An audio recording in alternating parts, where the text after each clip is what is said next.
Der erste Schritt zur Selbstverteidigung ist die Erhöhung des Wehretats. Und die Auftragsbücher der Waffenschmiede werden gerade durchgeladen. Zum Beispiel ist der Index für Rüstungsaktien im letzten Jahr immerhin um 64% gestiegen. Da hätten sie was verdienen können. Da ist noch Luft nach oben. Ah, da ist noch Luft nach oben. Ja. Da wird kräftig nachgefeuert. Ja, hier zum Beispiel der NATO-Chefgeneral für Europa, ein gewisser schönen Namen hat der Mann, Hans-Lothar Domröse. Dieser Mann hat gesagt, die NATO muss fit gemacht werden für eine mögliche Kriegsführung im 21. Jahrhundert. Das sind gefährliche Menschen, kann ich sagen. Das sind gefährliche Menschen. Möglicherweise allerdings nicht so gefährlich wie der unsere hier, der Vertragsschädel, wie heißt er? Ne? Dieser widerliche Kriegstreiber Gauck. Jetzt will er dann noch eine zweite Amtszeit haben. Sie gehört noch eine zweite, ja unbedingt. Ja. Aber es könnte durchaus ja sein, dass die SPD in einem Anfall von Selbstüberschätzung ja einen Gegenkandidaten aufsteht. Ja. Muss man sich überlegen, wer das sein könnte. Ja. Könnte mal Herrn Biermann fragen.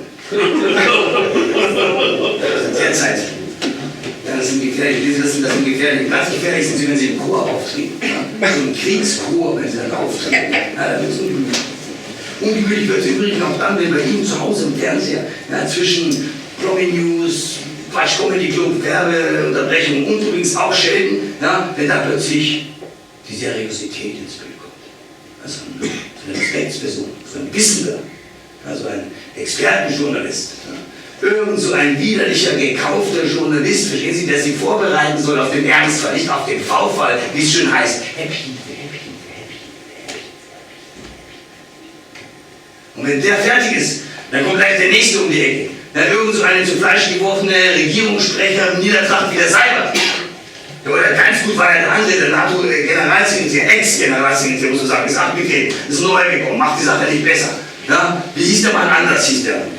Anders Fock, Anders Rasmussen hieß er, nicht? Eigentlich hätte Anders Fock Rasmussen heißen müssen. Ja, dieser Berufslatein. Da hat sich hingestellt am Ende seiner Amtszeit und hat vor der Weltpresse gepredigt und hat gesagt, we must strengthen the global community of free societies, devoted to democracy, human rights, rule of law und das Beste kommt zum Schluss. Free Market!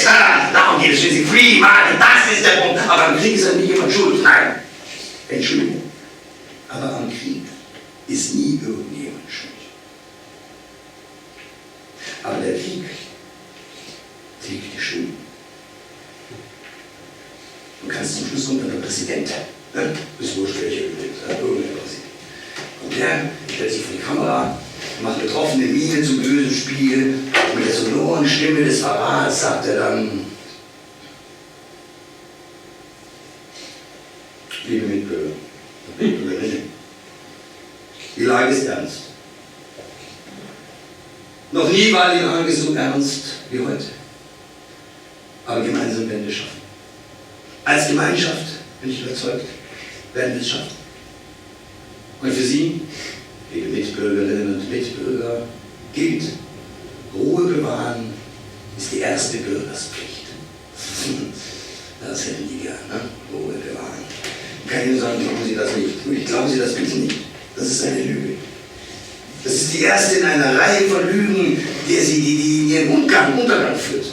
Wenn Sie diese Lüge glauben, dann öffnen Sie der nächsten Lüge Tür und Tor.